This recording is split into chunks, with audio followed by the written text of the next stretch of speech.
Alrighty, welcome into a late night version of Patriots Beat. It's not really late night, it's only after 8, but we're usually earlier. I'm Mike Kadlick, joined by 98.5 The Sports Hub's Alex Barth. It's Combine Week, so we shuffled up the schedule a little bit. Wanted to wait for the defense to be all set out in Indy, so all the workouts from the defense are in. So we're going to break that all down tonight. We're going to go through every position, talk about good, bad, and the ugly, whatever happened basically. From workouts, from rumors, everything there. And then just an FYI, we'll be back again on Sunday night after those are all set to break down the offense. So that's what's going on. That's the deal. We'll get into the defense and by position in just a second. But first, want to talk about some Patriots news and rumors from out in Indy. The first of which seems to, Alex, I want to get your take on it. I sort of have mine, but I want to hear from you first about Bill Belichick is not in Indianapolis. People seem to be very up in arms about that. And it's different because he's usually there. But a lot of coaches lately across the league, your LaFleurs and your McVays, your new guys, don't really do it anymore. It's sort of like feels like a retreat to the middle of the country for everybody to hang out and grab beers and shoot Except the shit. McDaniel. So, Mike McDaniel went. I don't know if did you see him today? Yeah, he was on Planet Zippy. Yeah, he had no idea what was going on. That was ridiculous. But yeah, the clips are on Twitter. You can go watch him. He's quoting Socrates or whatever. It was weird. He was doing something other than grabbing beers. But yeah. As for the Belichick, is that legal in Indiana? I don't know. That's a good question. As for the Belichick thing, so here's where I think it's funny. The staunchly pro Belichick people are defending him not going and basically saying, hey, head coaches don't go anymore and whatever. And it's a little different with Bill, right? Because he's also the GM. And the anti-Belichick people who say, they don't like Belichick because they want him to give up control. They think he's too overpowering. Right. They're knocking it as him kind of not caring. When I think those two sides should actually be reversed in how they feel about this.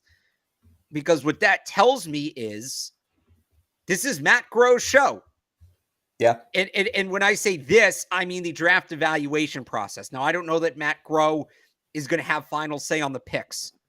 But when it comes to who are they talking to, what are they watching, all of that, normally GM's in charge of that. But Matt Groh is the director of player personnel, essentially the second in command to the GM.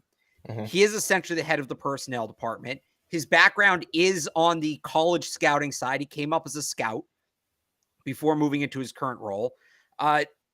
This tells me people say, well, is it a good thing he's not there? Is it a bad thing he's not there?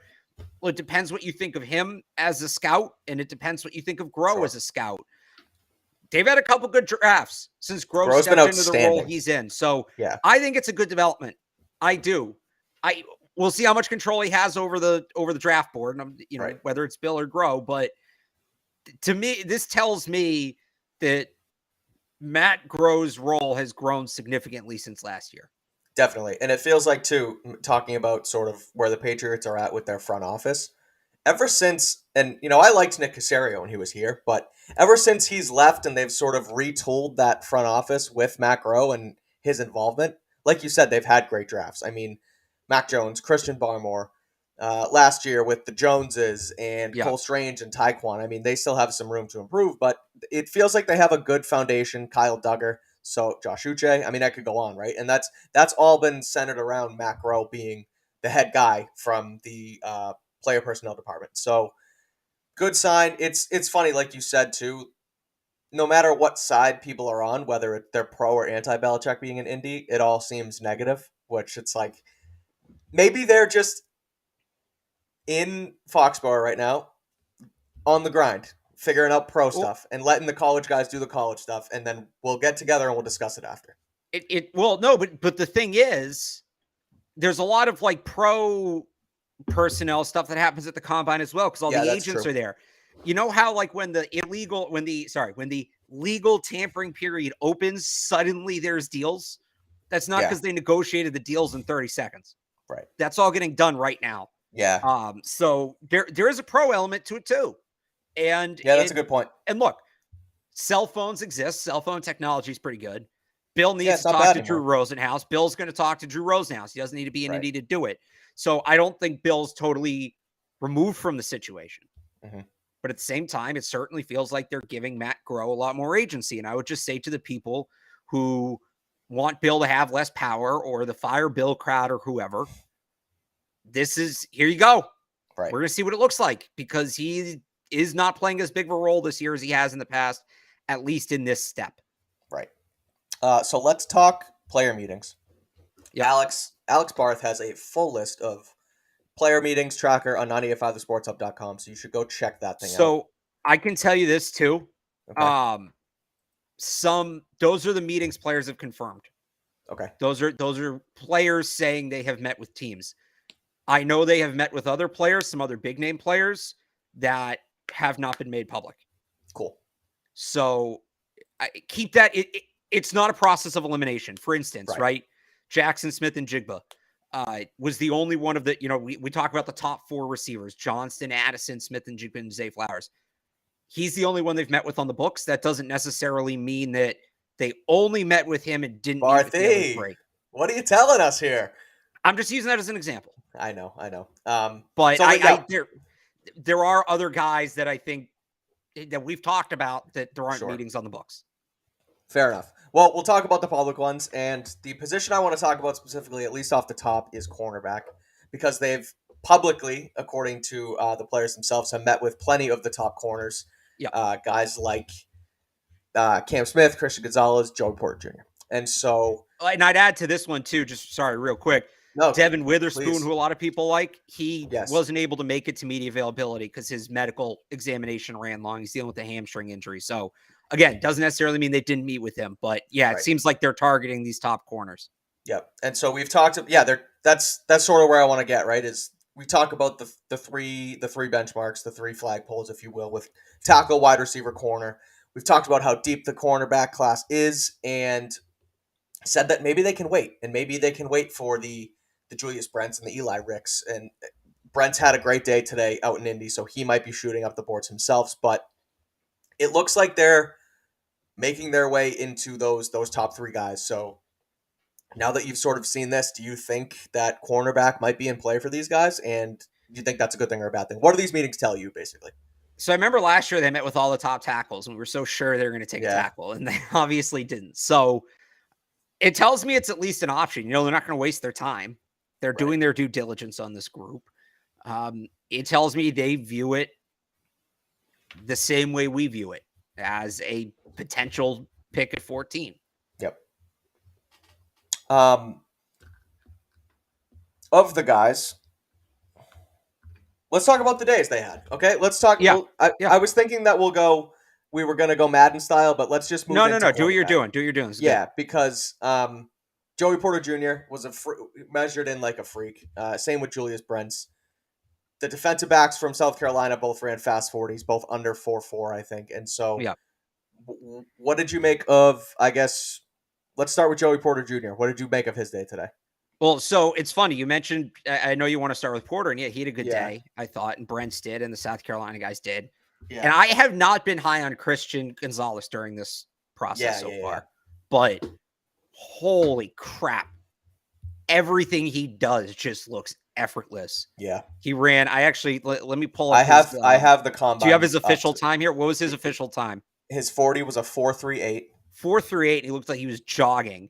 Yep. And then you watched him go through, and this is the one thing everybody sleeps on about the combine that I actually think is the most telling, is those on-field drills. Right. Which don't have a measurement, don't have a time, don't have a number, but you really get to see them. You don't run 40 yards, unblocked in football. It doesn't happen. Right.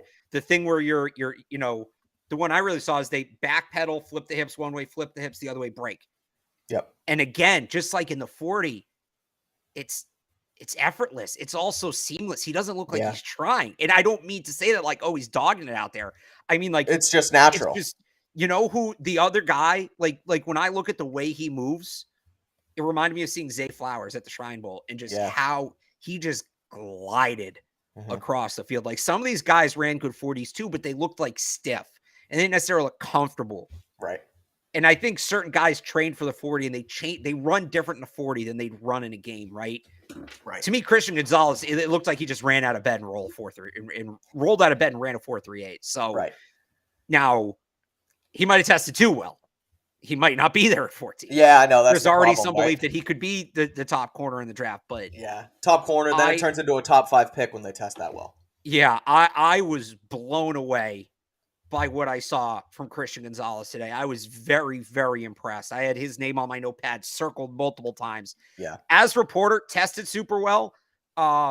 Especially for his size. I know some people look at that 40, and I think he was high 4.4s. 4.46. 4.46, and people are going to see that and be like, it's not burner speed. At that size, 4.46 is outstanding.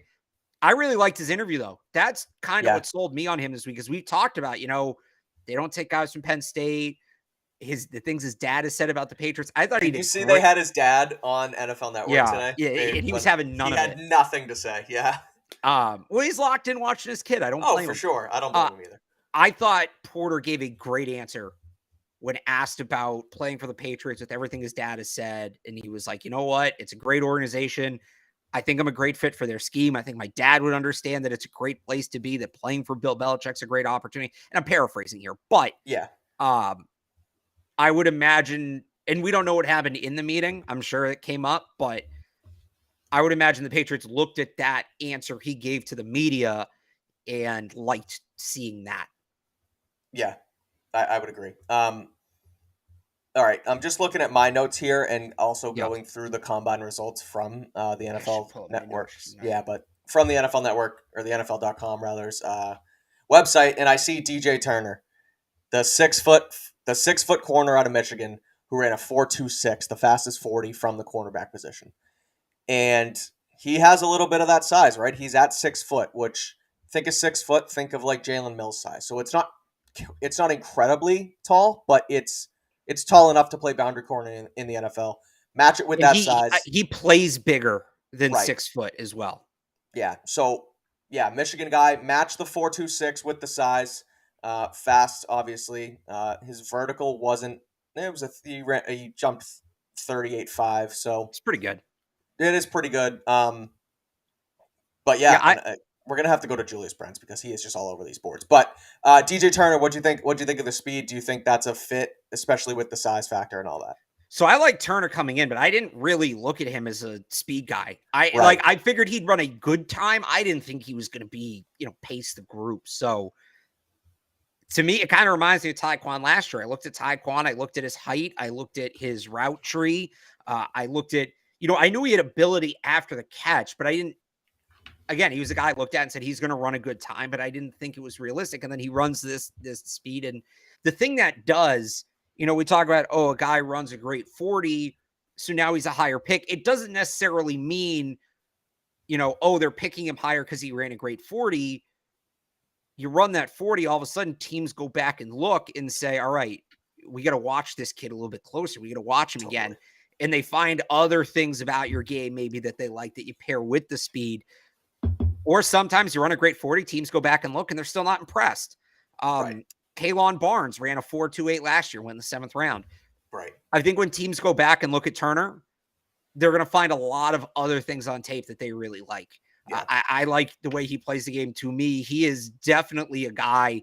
I felt this way coming in, but now even more so. He is definitely a guy we need to talk about in context with the Patriots. He's expected to go on day 2. I don't think that's going to change just the way some of the guys above him tested. I don't think he makes his way into the 1st round. But, do we start talking about 46 instead of 76? I think that's in play here. Sure. But, when we're doing our mock drafts and all of that, and by the way, you guys send me so many mock drafts. I love them. I apologize I don't respond. I'm actually working on something. Keep an eye out in a couple weeks. We're going to do something with all your mock drafts. But when we're doing those, right, I think maybe now we start looking at 46 instead of 76. We talked about, Mike, we talked about on Thursday, remember, how are we going to, or was it Wednesday or whenever our last show was? Tuesday. How are we going how are we going to sort this group, right? We have this group of like 8 or 9 corners that are all bunched together from 30 to 80, and how are we going to order them? Well, here, this is an example of that. DJ Turner, he's towards the top end of that group, I think, pretty clearly now. Yeah, he's getting himself in the mix for sure. Speaking of that that 46 pick, right? And Yeah. we talk about Julius Brents potentially being there before today. I don't think he's going to be there at 46 anymore. I think the way he tested today, including his measurements, I just want to read through everything that Julius Brents put out today. A little on the slow or middle of the pack, rather, on the 40 with a 4.53, which at the end of the day, I know we look at these 40 times like they're gospel, but a 4.53 compared to a 4.47, for example, sounds like a huge difference. It's 0.6 of a second, and I know teams look at that, and I know they go to that, but we're splitting hairs here. But anyway, Julius Brents 4.53 40. His vertical jump was the second highest with a 41.5. His broad jump led the cornerbacks with an 11.6, and he measured in at 6'2", 6'2", 100, and I think these measurements aren't accurate on the website, but he measured in at 6'2". So I thought he was going to come in a little taller, but his wingspan is massive. Well, he was like, it rounds up to 6'3". It was 6'2" something. Yeah, his wingspan was great. Yeah. I would have liked to see him run a better time. I was hoping he'd end up in the 4.4s. Are those times official?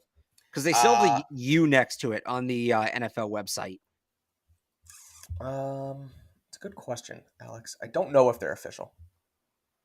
We'll see. If that comes down to like 4.49, 4.48, I'll feel a lot better. But go. Okay. I thought he ran a fine time. I was hoping it would be a little better. Again, I was hoping it would be in the 4.4s. They need size. See, that's where I just don't. I just think it's not splitting hairs. We talked about he had this great day at the combine. It's not, and you heard them talk about this on the broadcast, right? The vertical jump, the long jump, because you're essentially testing how strong somebody's legs are. Yeah, right. Like that can translate to 40 time because it's all lower body weight and explosiveness. His broad jump, like his 40 time doesn't necessarily line up with what his jump times were. Okay. Guys that jump that well usually are in the 4.4s. So now we're back to, all right, here's a big corner who definitely is sturdy, but does he have the speed to compete down the field? I don't think I don't think his times are disqualifying. Like, I still think he should be in play on day 2 and all of that, but I was looking for him to push day 1 today. So you don't think those numbers, you don't think his measurements outside of the 40 push him to day 1? No, because teams are going to look at the 40 and say, well, all right, if he's this explosive, why didn't he run faster? And let me actually see if I can find his 10-yard split. Because if he had a good 10-yard split, that sort of changes it a little bit. But you look at the other guys who jumped well, they were all 4.4s. Okay, so that's actually really good. See, that's where it's like, okay, but according to the NFL.com's rankings, it's tied for the second slowest. Is it? Yeah, so it's like, because the fastest is 1.147. Oh, what'd you say his 10-yard was? 157. Oh, I thought you said 117. Oh, no, 157. Yeah, you know what? He's got great size and good athleticism is how I would put it. Like, again, I don't think any of it's disqualifying, but when you look at how well so many of the other guys in that top group ran, I mean, we didn't talk about Tyreek Stevenson. I thought was great. Who else do I have here? Deonte Banks was amazing. I know that's Evan's guy, and I'm going to have to hear him take a victory lap on that one now. They're good numbers. I don't mean to knock them, but I don't know. I was hoping just on tape. I thought you want to see a little bit faster, but I thought the size and the jumps were huge. It just shows his, I guess, raw athleticism. The jumps are big, and like he'll match up with the big receivers. But that's kind of what I'm looking for the Patriots, though. But I think what teams are going to look at and say is, okay, so there's big receivers, there's fast receivers, and there's guys who are both. And the guys who are both are number 1 receivers. So at that speed, can he be a number 1 corner? You got to cover number 1 receivers. Like he can cover probably I'm not saying he can, but like based on those measurables, like, all right, so he'll be able to go on jump balls with T. Higgins, but can he cover a guy like Jamar Chase? That's going to kind of be the question. Fair. Well, let's Which talk is about where you get to like the second and third round versus the first round. Yeah. So back to corner, and then I want to loop in safeties because there was two safety numbers that jumped out to me, and it was bad news. It wasn't good news, and we texted about one of them earlier. But DBU, South Carolina, those two guys, Darius Rush and Cam Smith, are gonna be really freaking good in the NFL, and they showed it again today. And I look at that, and we've talked about DBU here before with Gilmore and what the heck's his name? JC Horn. They breed them down there, and those two, Darius Rush and Cam Smith, were fast again today. Rush ran a 4.36, and Cam Smith ran a 4.43. And Cam Smith, day one guy. What do you say? Oh yeah, I mean, they might both be. Honestly, so you think Rush over? Okay, all right. Oh yeah, thoughts on those guys then? I would just say we talked about Brents and his size and his numbers. Cam Smith measured in at 6'2". Yeah. Or sorry, Darius Rush measured in at 6'2" and ran in the 4.3s. And he also had a great Senior Bowl, and he's now stacking, right? Darius Rush is going to come away as one of the big winners of this combine. I really believe that. Yeah. And then the last corner I want to touch on before, unless you want to wrap up any after, is Mississippi State Emmanuel Forbes. That was the one guy I wanted to get to. He tested well. We ran a 4.35.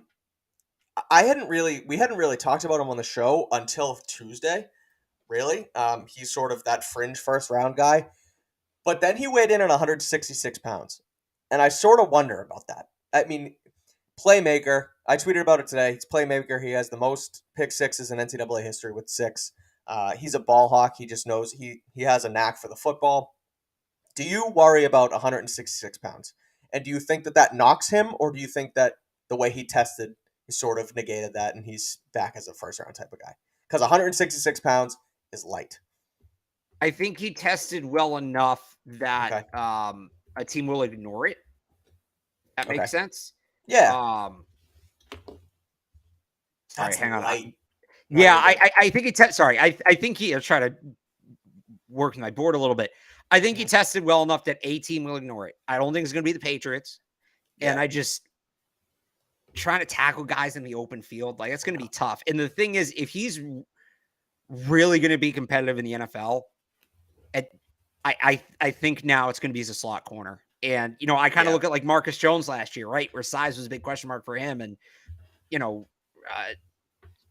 Forbes is taller, measuring, I think 5'11", if not 6 foot, but it's just, he's going to have to tackle. He's going to have to tackle, and that's going to be a struggle at 166. And as he puts on weight, is he going to lose that speed?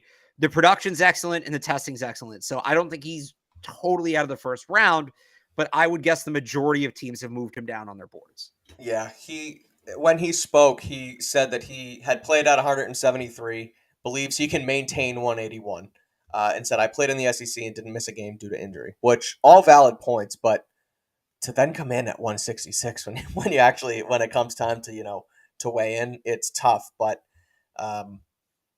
yeah, I don't know. I just think that, you look at a guy like Devontae Smith, who was scrutinized for his weight. And I know it's a different position. It's different, but it is different because it's Devontae the NFL, Smith isn't trying to tackle people. Yeah, okay. But Devontae Smith, again. But you worry about injury as well. You worry about a bunch of things when the weight comes in. I even go beyond injury, Mike. I kind of like I just talked about Brents. It's the opposite of Brents. It's the opposite. It's the same, right?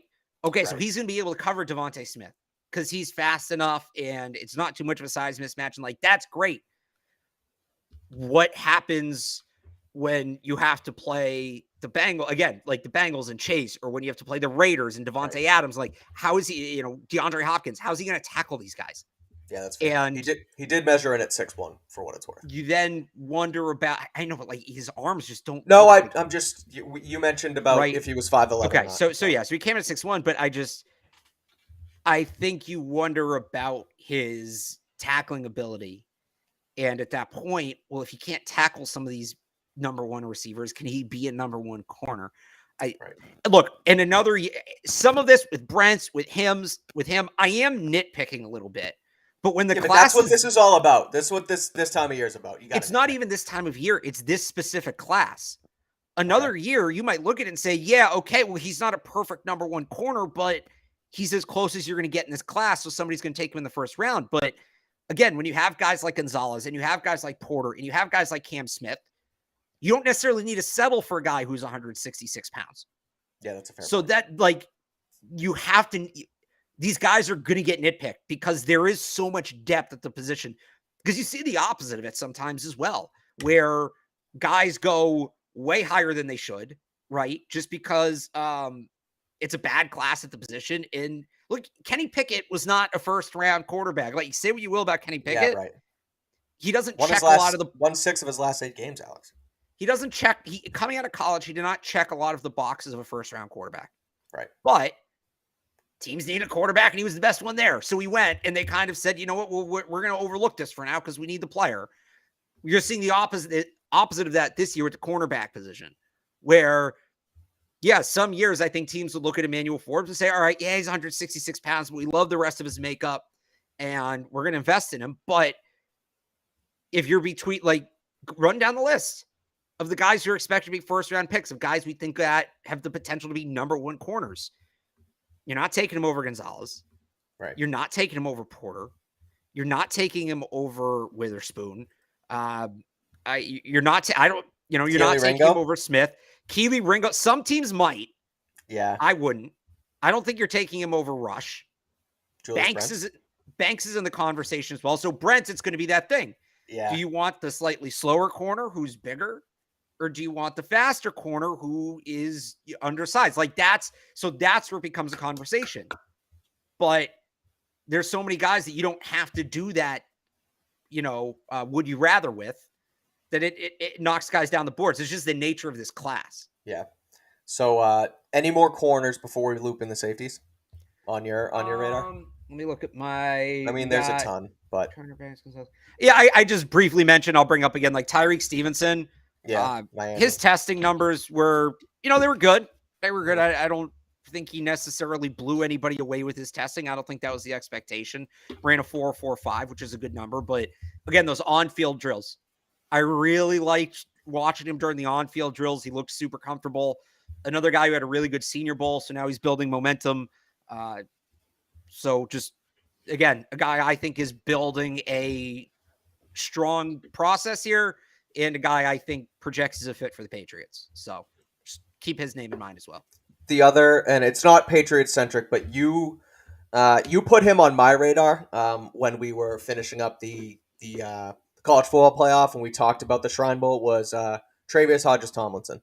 Yeah. He's 5'8", he's tiny, but he tested. I think he came in at under 5'8", right? Yeah, I think he did. And so, did he help himself at all? I mean, with the way he tested compared to his height, because his height's going to be an issue, but he's probably, do you put him at boundary corner at that height? Well, 39-inch vertical helps. Yeah. So he didn't run the 3-cone. Okay. My guess is because he didn't want teams to, or I think he would have ran a decent 3-cone. Okay. But the problem is, if he runs a good 3-cone at 5'7", every team is going to look at him and say slot corner. Every team is going to look at him and say that's the best slot corner in this draft, because I think he would be. Right. I wonder if he didn't run a 3-cone because he wants teams to evaluate him as an outside corner. He doesn't want them, even if it is a good number, he doesn't want them to have that number in front of them. Yeah. So, look, he ran well. Again, the 39-inch vertical certainly helps. He gave teams something to think about. At the end of the day, I still think even without the 3-cone, teams are going to view him as a slot guy, because I don't think you can play on the boundary at 5'7" in the modern NFL. I don't think you can do it. I don't either. Unless you're playing the Miami Dolphins 17 weeks a year, it's not going to happen. That being said, like I look at a team like the Bills or the Jets, a team that has to play the Dolphins twice a year. I'd say the Patriots, but they already kind of have a couple of these guys, Marcus Jones and John Jones, if he comes back, who can do that. But he gave teams a lot to think about, but I think he ultimately comes in as a slot corner.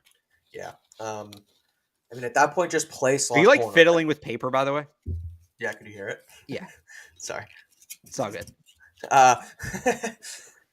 Looping in the safeties, Trey Dean the third, a guy who Yeah. I know he's been my guy. We interviewed him on Patriots Beat or Patriots Press Pass a few months ago during the Shrine Bowl. He had an unbelievable Shrine Bowl week. Shrine Bowl week was awesome. He was the defensive player of the week, and then he was the defensive MVP in the game.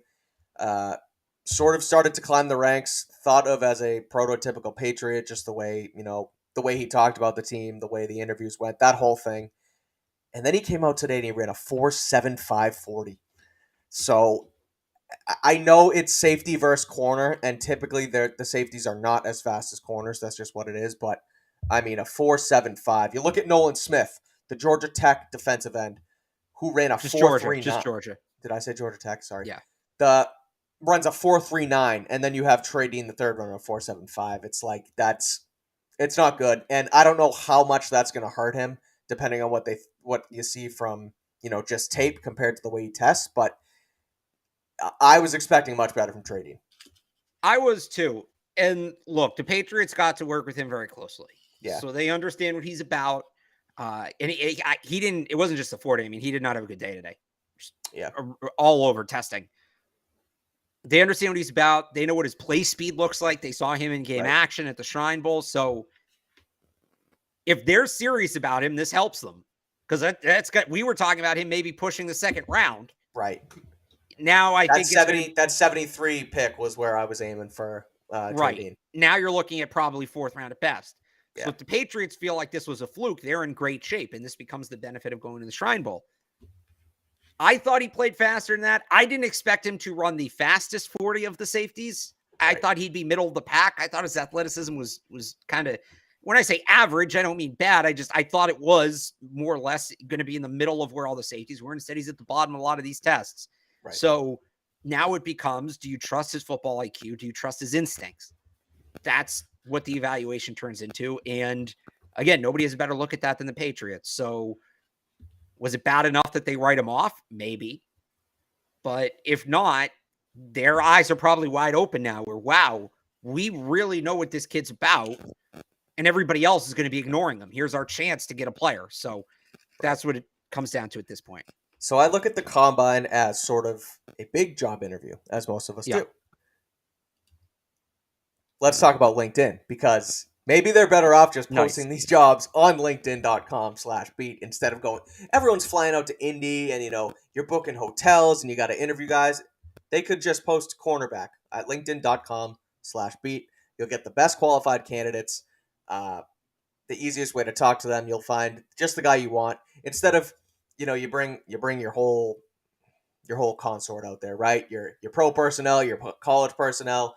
Instead, you literally just post it online, and it's the best way to find the qualified candidates for your jobs. So like I said, LinkedIn Jobs helps you find the qualified candidates you want to talk to faster. So make sure you post your job for free at linkedin.com/beat.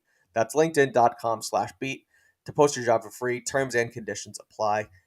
Again, linkedin.com/beat to post your job for free. When we started talking combine, I just knew that I had to loop in LinkedIn that way. It was too good with the job interviews, Alex. So thanks. No, that was very well done. Pretty smooth. Thanks for letting me have the soapbox. So linkedin.com/beat. Another safety who looked a little slow to me was Chris Smith II.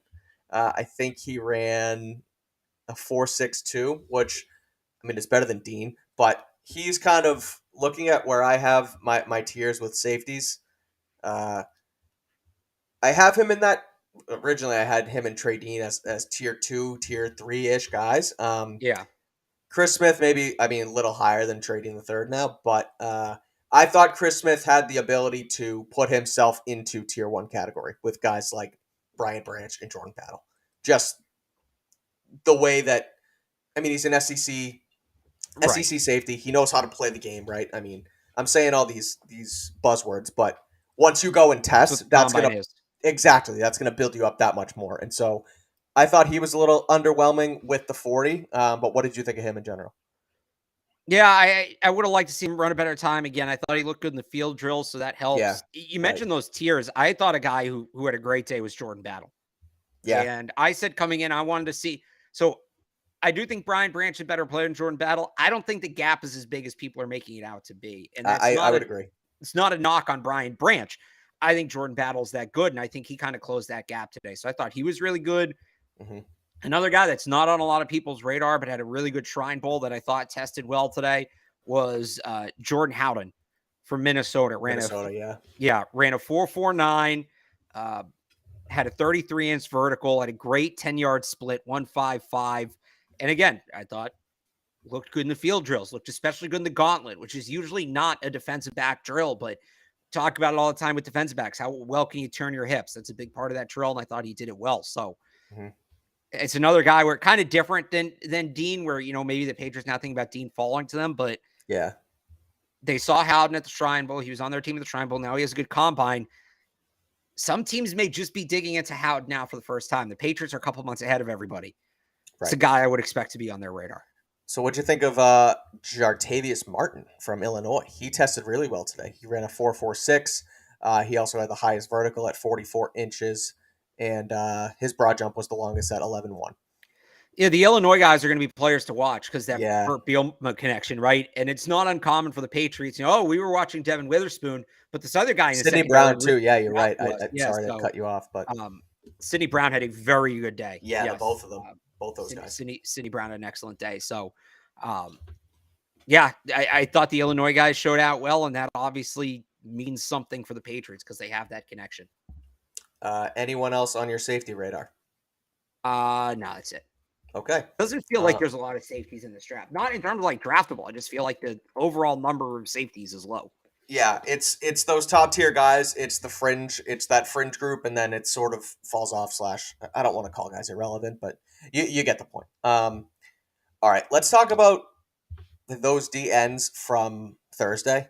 Nolan Smith, Byron Young tested well, but what do you think of Nolan Smith's 40? Because I just think that's so badass to just be like this 6'4", whatever, I can't think of his 240 pounds. Yeah, 240, and then to run a 4.39 and then be like, I can run faster. I just think that's awesome. He killed it.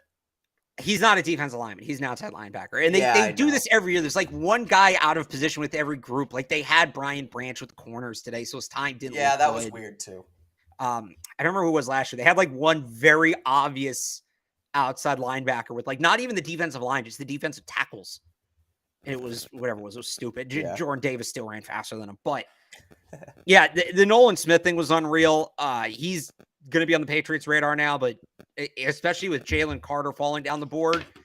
And I do think Jalen Carter will fall down the board. I don't know what's ultimately going to happen legally, but teams are going to, if it's not resolved by the draft, regardless of what happens, I think teams are going to look at it and say, well, if we don't know what his future is, we can't use a first-round pick on him, right? So I think Nolan Smith's draft stock probably improved as much as anybody's, at least on the defensive side of the ball. We haven't seen the offense yet, right? But like pound for pound, the best performance on the defensive line was Kadlick Kancey. Okay. Right? Like, don't get me wrong, 4.39 from Nolan Smith is very impressive, and that's probably the second best. But you have a 290-pound defensive tackle out here, right? I think he weighed in at 290, 281 at 4.37 with a 1.64 split. I mean, those are safety numbers. And there's safety numbers from Nolan Smith too, but he's 40 pounds lighter than Kadlick Kancey is. And there's going to be receivers that run slower times than Kadlick Kancey. As a defensive tackle, helps that he went to Pitt, so you instantly get the Aaron Donald comparisons. But you see these athletic defensive tackles taking over the league where maybe they're not, for a long time, you couldn't play defensive tackle if you were under 300 pounds. It was unheard of. Yeah. But, we all know in New England, Christian Barmore is a prime example of that. Like, this is the same kind of player. Kadlick Kancey, he was excellent. I was very impressed because I didn't think he had that in his bag. I knew he was athletic.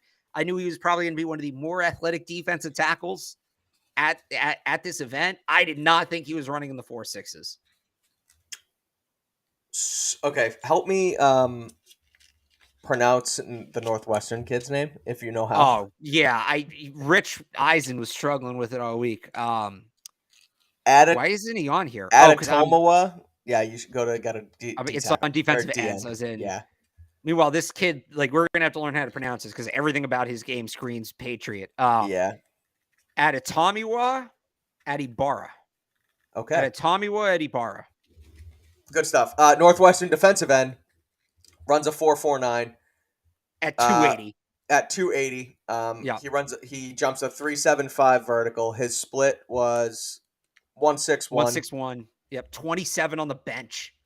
Yeah. So this is a strong guy, a fast guy, a athletic guy who I hadn't done much research at all because he seemed like a guy who was just kind of there. And then he comes out and he tests and he turns himself into a name. That's why I love the combine, because Right. you can do all the film work and all the research you want to do on draft boards and go through schedules and games and find guys with stat lines, and then you go into some of their film, but you don't really, you'll still find plenty of gems There's with so many guys. when these numbers Although come out. we shouldn't have missed him. He was the defensive MVP at the Senior Bowl. Okay, that's fair, but So, well, because he Northwestern, you're like, oh, I mean, exactly it's right, like Peter Skoronsky. It's like a huge deal that a guy from Northwestern is going to go in the first right, round. and he's overshadowing him too. So, Right. I mean, apologies for missing out on the Senior Bowl MVP, but he wins the Senior Bowl MVP, and then 2 or 3 weeks later comes out and has a kick-ass combine. So, what do you make of his numbers, and where does he slot now with those DNs? Yeah, good numbers. And again, this is one of those ones where teams are going to go back and look a little closer. And a really well-rounded player, right? He's a defensive end. I don't know that so he might play linebacker in some schemes. I think in New England, he's probably a strong side defensive end, 5-tech kind of guy. Mm-hmm. He's not he's not a pass rusher. I don't think it's a liability. Yeah, he's not a pin your ears back type of guy. Like he's not necessarily a penetrating run stopper, but he's just going to set the edge, right? Mm-hmm. They love that guy. Mm-hmm. That it's Dietrich Wise has been in that role. They used to play Lawrence Guy in that role. Like they love that just sturdy, strong side edge. They love taking edge guys on day 2. Mm-hmm. And with those numbers as well, where like they've kind of the last couple of years gotten more into guys who put up gaudy numbers at the combine. Yeah, he's got to be on the radar now. He certainly has to be on the radar. I think for the 46th pick, I think he's on that radar. So what about Byron Young from Tennessee? Where do you put him in that fold? Because he ran a 4.43 40. Not as big as Nolan Smith, but it was, well, no, he's a little bit shorter, but 250. Yeah. So, I mean, this is where I talk about nitpicking and splitting hairs, and it's like, oh, everyone freaks out about Nolan Smith running a 4.39, and then Byron Young runs a 4.43, and like, I don't want to say nobody really talks about it, but that's basically just as fast. And I know it's 0.4 of a second, but he also was second to Nolan Smith in the vertical jump, 38. He was first in the broad jump at 11 feet. His 3-cone was pretty good at 7.19. So, like, do you put him in that mix for the 46 pick, I guess, if you go edge rusher there? Yeah, although he might go. Yeah, I think so too. It's After the same testing like that, he could be a back end first round guy. But it's the same idea of like they might get a year ahead of things. The difference is he's the opposite side of the ball, or the opposite side of the formation, where, like I just said, at a bar is kind of like that Dietrich Wise at defensive end. He's going to hold the edge down. Right. Byron Young is, if they don't think they're going to re-sign Josh Uche, right? You go draft Byron Young because he's explosive. Yeah. He's going to come off that weak side. He's going to rush the passer. He's constantly in the backfield. Maybe not the most disciplined edge setter, but a guy who can be a problem for defenses when he kind of gets in his bag. So, like, again, I wouldn't be surprised to take an edge setter early. I think it would actually more likely be a guy like Young because Josh Uche is in that contract here, although so is Anthony Jennings, who's that compliment. But yeah, I could see it. You're right. I don't know that he's on the board, but he's a guy I think they're going to look at. Also, coming from that Tennessee program that was so successful this year, they're going to love that. Yeah, I'm a Byron Young guy. He's been on my radar for a while. And then although remember, there is a Byron Young from Tennessee and a Byron Young from Alabama in this draft. Yeah. And they're both supposed to go like about the same range in the draft. The Tennessee one was the guy on my radar. He's better. He's better. He is better. I'm not mixing them up. So watch, the Patriots are going to draft Byron Young from Alabama with Byron Young from Tennessee still on the board, and we're all going to be like, what? Yeah, that's prototypical Patriots. Yeah. All right, I am going to tee you up with Dante Sills, the defensive tackle, Hang on, the guy who, can I get a couple more linebackers in? of course, you can. Robert Beal from Georgia ran a 4.48. Okay. He was at the Shrine Bowl. He didn't participate. I was bummed. This is another like classic Patriots draft trend. Guys who are highly ranked recruits coming out of high school who maybe didn't pan out in college. Beal was a 5-star, goes to Georgia, struggled to crack that pass rush rotation, which, I mean, it's Georgia. Yeah, right. It's tough to But crack that thing. I thought him testing well, stood out. That's a guy I could really see them liking. And the other guy, Isaiah Land from Florida A&M. Love what I've seen on tape from him. Played at 206 last year as an outside linebacker at A&M. Weighed in at 236. That's huge. And he didn't run as good of a time as he probably wanted to see, but he ran a solid time after putting on 30 pounds. That's certainly, you want to see that. What do you think of Will Anderson's time? He runs a 4.6. He's the best player in the class, him and Jalen Carter. And I don't know, his 40 was kind of pedestrian. Yeah, it's not his game. He's a technician. I guess. Yeah. You're not drafting him to run fast. You're not drafting him to run fast for 40 yards. Like, I'm not. Fair. The explosives were all there. The long speed maybe wasn't, but if you're not going to draft a defensive end because of lack of long speed, you don't know what you're doing. So I'm not. Yeah, it would have been cool if you ran a better time, but whatever. So be it. Yes, 10-yard was 161. That's fine. That works. Brenton Cox Jr., I guess we can go with the DNs. Just feels like a Patriot. I know we both tweeted about it sort of together yesterday. Not so much. It was a non-numbers drill. But he just looks like sort of a freak athlete that worked with the Patriots Shrine Bowl. That video came out from Tamara from Patriots.com, and the off-the-field issues for what they are.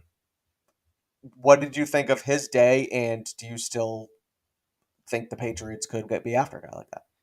Yeah, I mean, I think everybody knows what kind of player he is. Yeah. It's going to come down to the meetings with him. Yeah.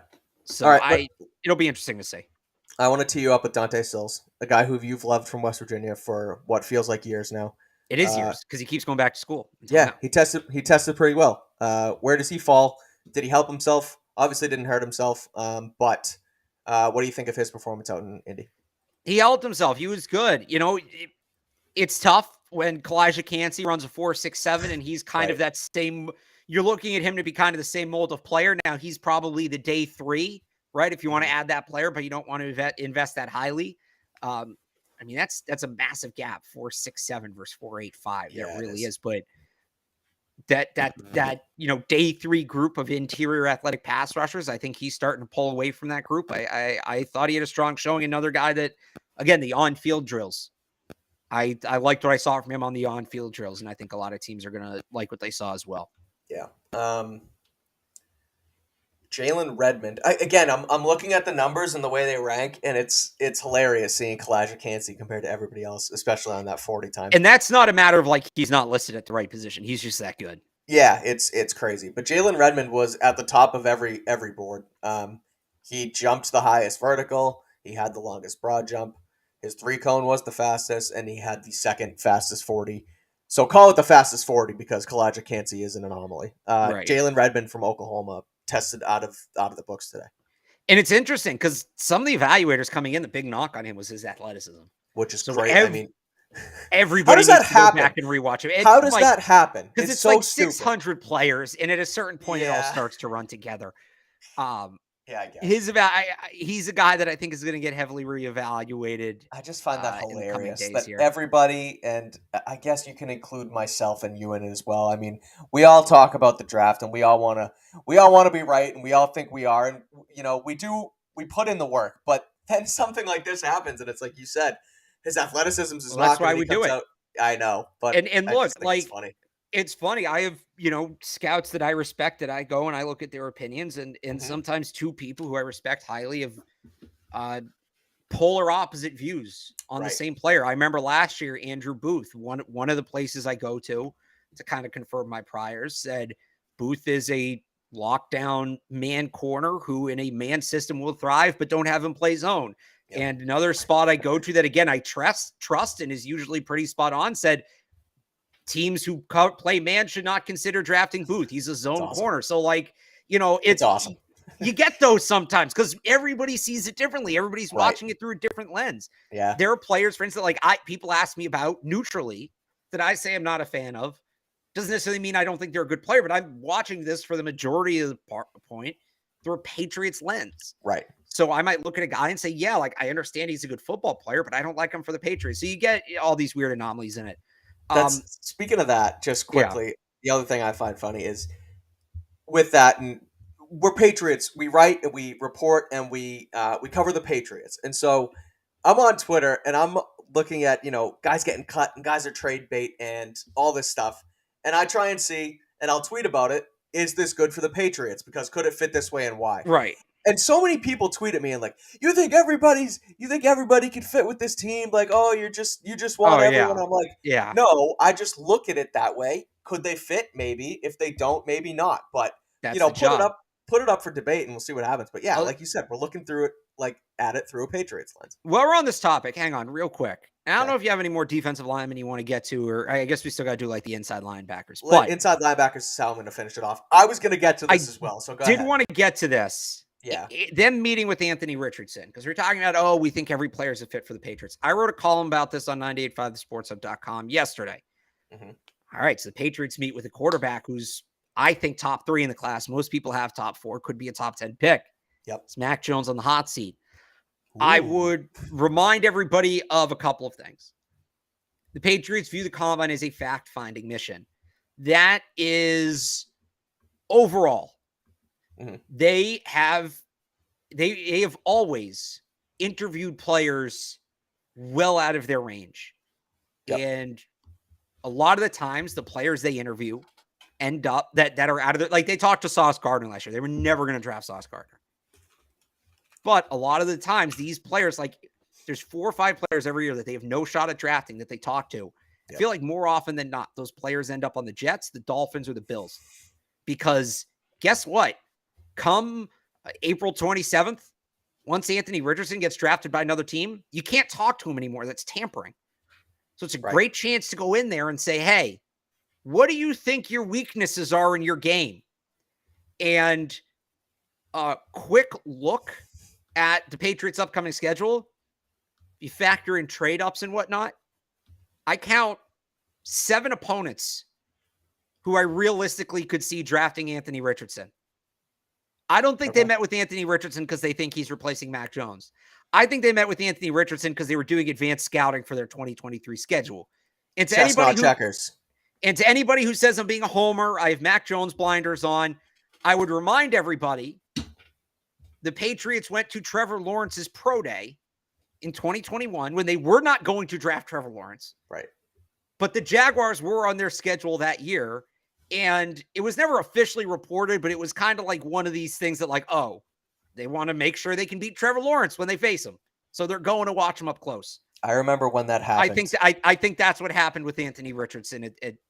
We'll see if they met with Levis. We'll see if they met with Stroud. But at the same time, those guys could be Jets. They have to play the Colts this year. Those guys could certainly end up being the quarterback for the Colts. I think that they're scout. I think it's advanced scouting for the schedule. I don't think they're talking to Anthony Richardson because they're seriously considering drafting him. At one time was a shameless Colin Cowherd fan. And at one point during COVID, when I was working from home, I was watching the Colin Cowherd show from 12 to 3 on Fox every single day. And when that Patriots going to Trevor Lawrence's pro day happened, Cowherd ran a segment like, Belichick's going to trade up or they're going to tank and they're trying to go get Trevor. Right. And it was this whole thing. And I was like, oh my God, maybe it's going to happen. Obviously it didn't happen. But so yeah, I want to do quick quarterback news before we finish up with the linebackers while we're on the topic. Josina Anderson reported today that, and I'm going to read her tweet verbatim. She was told that multiple people have been made aware within the Dolphins organization that the team will explore all options at quarterback. This decision continues to linger on a long-term deal and the 5th-year option of Tua. Who said that on the show on Tuesday? And was said, you really think they would move on from... I'm just saying. I know. And I'm not a Tua guy, but I thought they would at least do it this year. I thought they would go with Tua this year and then see where they were at. But it sounds like they might still dip their toes in the Aaron Rodgers, Derek Carr water. So that makes the AFC East that much harder for the Well, Patriots. I would even say, you know what? That's another one where I know they don't have a first round pick this year, but they've got some coming up from that Tyreek Hill trade. Mm-hmm. Do they move up for a guy like Anthony Richardson, knowing Yeah. they have a year behind the scenes to put it all together? Richardson would be a fantastic fit in that offense. And again, if you're the Patriots, you got to see him twice a year. Right. Get what you can now. Just come April 27th, you can't talk to him again. What does Bill So, know? yeah. Interesting. Yeah, I thought that was good, and as soon Also, as it, for the record, I yeah, totally believe Mike McDaniel doesn't know what's going on with Tua because I don't think Mike McDaniel knows what's going on, period, based on his interview on NFL Network. yeah, Mike McDaniel is something else, and he calls a damn good offense, but he is something else when it comes to being a head coach. And I've thought that all season long, that sort of quirkiness that is Mike McDaniel, I thought it worked when they were winning. But when you lose 3 in a row, and that guy at 5'6" and whatever with his has to come in and try and His rally a bunch of, weird leather jacket. yeah, he has He's to in come in over and his head. He and I maybe think in so year too. 2 he'll have it figured out, but he was in over his head last year. I would agree. All right, let's wrap up with the linebackers before we get out of here. There's one on my board, and maybe a second, but the one that jumped out to me was Trenton Simpson from Clemson. I mean, he was probably a top 3 linebacker anyway, but he tested really well. I like where he's at. I like his size. I like his speed. He ran a 4.43, which is pretty good. Um, that's basically I like seeing speed out of backers. If you talk about the Patriots and they want to find that speed at the linebacker position, he's a big dude and he showed that he can run too. So I liked what Trenton Simpson did, at least in the 40. I thought that was huge. So yeah, he was impressive. Guys that stood out to me, Yasir Yeah. Abdullah ran a Okay. 4.47. He was up there in most of the drills, I believe. Yeah. 36 and a half inch vertical, 10.9 broad jump. Guy saw at Shrine Bowl flying around the field. So great athlete, plays with a high motor. You love to see that. Another Shrine Bowl guy I liked that I thought really, he's going to start to push the top 100 now, I think, is Anthony Orji from Vanderbilt. Ran a 4.53, which is a good time, a good solid time. Also a excellent 3-cone, excellent 10-yard split, weighed in at 230 pounds, which I think is big. I thought he'd come in a little lighter than that. Is a guy who's, cerebral, as a play caller, a guy you can give that green dot to. The Patriots had worked with him. So seeing him have a good workout, again, you start to focus in a little more. Yep. The other linebacker on my radar for the Patriots is Dorian Williams from Tulane. He ran a 4.49. He also weighed in at 230, just under 230. He's 6'1". Again, I mentioned it when talking about Trenton Simpson, but we've talked about speed at the position for them, and we talked about the transition they made last year with guys like Raekwon McMillan and trying to get Jennings in the fold and Mac Wilson as well. Yeah. But then it ends up being the Jawan Bentley show, and so which is fine, and it worked for them. But if they want to get faster at the position, if they want to continue to do so, they can do it through the draft of the guy like Dorian Williams from Tulane. I guess I'll add because I love to take a victory lap, right? So I should take my lumps that are coming. Okay. Henry To'o, Demario Overshown didn't test great. Yeah. So that was disappointing, especially Overshown. I thought he was going to be a 4.4 guy. I thought Overshown would be low 4.5s with good agility drills. Didn't happen. So back to the drawing board on you talk about the Mac Wilson, Raekwon McMillan role. Back to the drawing board on that one. Maybe it is a guy like Dorian Williams. Yasir Abdullah might be more of an outside linebacker. Orgy D. Winters also tested super well from TCU.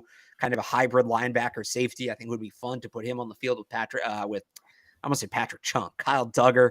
It's been a long couple of days here, Mike. We got 2 more to go. But So all right, I was wrong about those 2. I guess they didn't have the pop I thought they would. I'm looking through the chat too. Now that all happened, the Patriots will draft both of them. Oh yeah, of course. Well, Alabama guy, they're gonna take Toto. Yeah. I don't know. He's one of those guys where I just feel like he can just play. and it's an eye test kind of guy with him. Look, I still like him. I still Me like him as a too. player. I thought he was a better athlete than that, and that was part Fair. of the evaluation. Well, not because I was sitting here saying like, oh, when he came out last year, he was projected as a first round pick, and Yeah. like that's why, because I thought he was a 4.4 guy. Still like him. I'd still take him 76, but I thought there was more ceiling there. Andre Carter from Army put up 11 reps on the bench. Yeah, It was the lowest of all edge rushers by 6. He didn't have a great week. His stock's fallen off big. He's got to put some, and we've talked about this where the way it works at Army, he's limited size wise, and he's got to put the weight on. But yeah, his stock is dipping pretty quickly. Yeah, but that's another thing that, thinking about it from the Patriots, if they like him, it's almost better that his stock dips and then they take a flyer on him later. And if they like that, armed forces connection that we talk about with Belichick, it sounds cheesy, if you will, but I mean, it's there and it's real. And so if his stock dips and you can put less capital towards him, then maybe it ends up being a good thing. But the one thing I'd say is like you still need to make the evaluation, and they've been so into combine numbers the last couple of years. You look at last year, the draft, the fastest running back, the fastest wide receiver, Marcus Jones probably would have run the fastest for corners if he was healthy. Certainly would have been up there. Sure. Chasen Hines had good numbers for linemen at the combine, like things like that. Even going back the year before, Barmore had a very good combine. Like under Matt Groh, this seems to be a thing now that they're putting more stock into combine numbers than they have in the past. Mm-hmm. Yeah, if the combine numbers aren't there, like, could they still take Carter? Sure. I don't think that they take him in the top 100, which is where some people expect him to go. Yeah. All right, Alex. Well, I think that's it for position by position, but do you have anything that you think we missed or any overarching defensive thoughts before we get out of here? Well, the punters did run. Oh, here we go. Oh, that's what I texted about. Michael Turk. I was watching, and this is when I grabbed my phone to text you immediately because it was, I want to say it was the cornerbacks that were running. Yeah, and he kind of ran in the middle. Yeah, and then so all of a sudden, out of the corner of my eye, I think I was tweeting about the defensive backs from South Carolina, and out of the corner of my eye, I see this big, chunky white dude just like slow motion running down the 40, and I'm like, who is this? And I look and I'm like, who's the white cornerback from Iowa? Riley Moss. I was thinking of Riley Moss. I was like, it can't be him. And I look and it's Michael Turk, the punter. So he ran. What do you think of Turk running anyway? I'm interested to see too much. Supposedly he's this big bench press guy. Yeah, that's what I was going to say too. He hasn't done it yet. But the bench they do on a separate day because it just takes so much out of you. Yeah. He ran a sub 5, so you love to see that. He almost ran a better 4. Oh, his second one went sub 5. I didn't know that. Okay. Yeah, no, he ran a 4.83. Okay. 34-inch vertical's not bad. So, look, the guy's a gym rat. You expect him to test well. I thought he tested well. Are they going to take him? I think they would. They can't like it all, and we had got no update on this. So I don't know where things are at, but remember they suspended Jake Bailey. Yep. And the suspension voids the guaranteed money in his contracts. Now they can cut him, not have any dead money, open up a bunch of cap space, but he's appealing. If he wins that appeal, that whole financial element goes out the window, and it actually becomes very tough for them to cut him.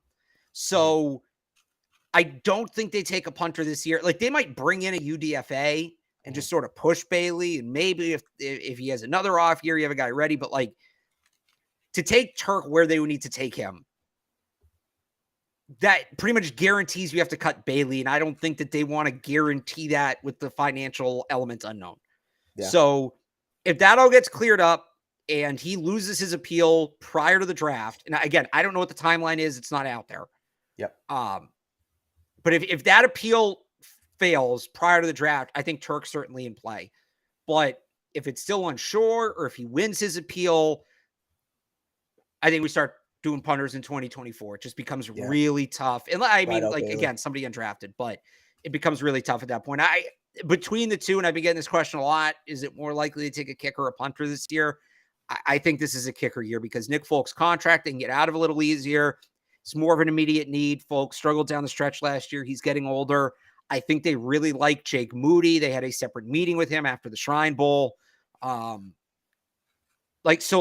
Is Turk a player they would take? Yes, I think they would look at him and give him a draftable grade. But all things considered, I think it makes more sense for them to take a punter this year, to take a kicker this year than a punter. You really could talk about specialists for an hour, couldn't you? Look, when you get started doing this, right? And I obviously started when Brady was still here and they were winning Super Bowls and all that, or Super Bowl. I technically started in 17. Talking about how good Tom Brady is, you get lost in the noise. Everybody's doing that, right? So, and especially when I was working with Evan, and Evan hates special teams. He only wants to break down tape of guys who are going in the top 50.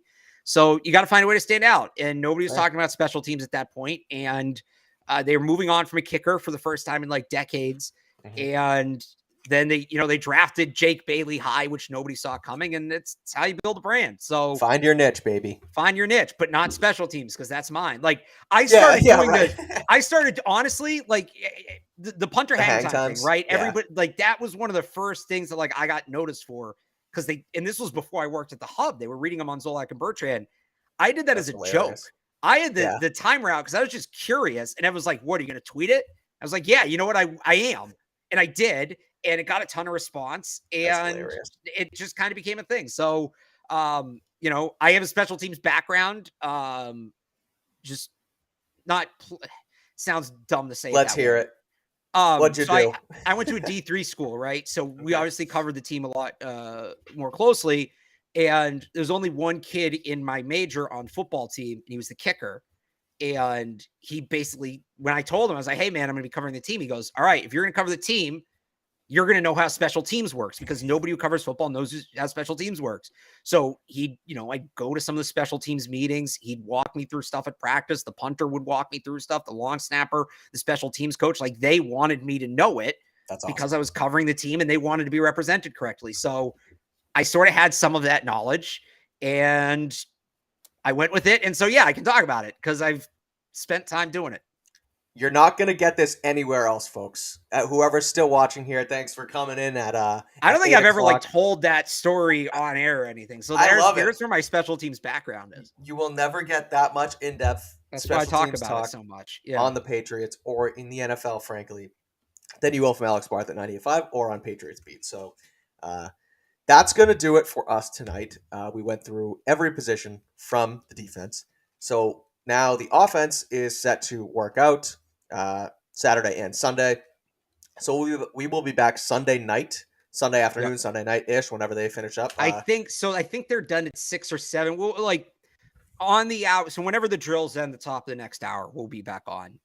They've been kind of a little loose with the schedule. Things have been running over. So just follow us on Twitter. Follow Patriots CLNS. We had that graphic up today, right? It'll be like that. We'll get you up. Yeah. Just Sunday night at some point. Sunday night at some point. We'll keep you updated. Follow us on Twitter at Real Alex Barth, at Mike Kadlick, Patriots CLNS on Twitter as well. Subscribe to the YouTube. Read Alex on 985thesportshub.com. Read myself at clnsmedia.com. Stay tuned for the best draft coverage moving forward. Again, we'll be back Sunday to break down the offense. But until then, have a good weekend. Thank you all for watching, and we will see you